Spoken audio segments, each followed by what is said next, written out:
And in general, there is something to be said, and I don't know if this was the route that you were going down, and I hope that I approached this in the right way. But when there's people who coach men for X amount of time and they make the jump to coaching within the women's game, it's something and it's a completely different conversation in regards to stigma because it's not necessarily discussed or addressed in the men's game, the sort of mental health battle.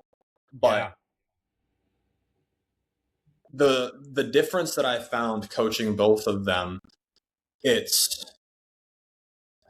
the men's players are so fixated on the message to where they don't really care how it's conveyed.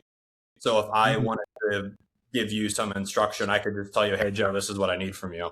Sure. Right. Yep. And you're hyper fixated on the information that was relayed. On the other side of it, what I found coaching women as opposed to men is there's the message, but the underlying tone in which the message is conveyed is going to dictate your response to whatever it is I say.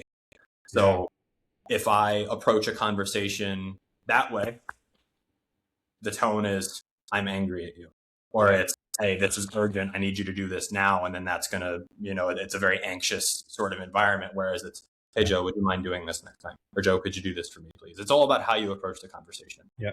So I think that some of the issues that trickle down from the staff, obviously there's a lot more complex things that happen behind the scenes. But I think that when you transition from coaching men to coaching women, really understanding the psychology of the players and getting to understand them as people and what they respond to and sort of what that line looks like.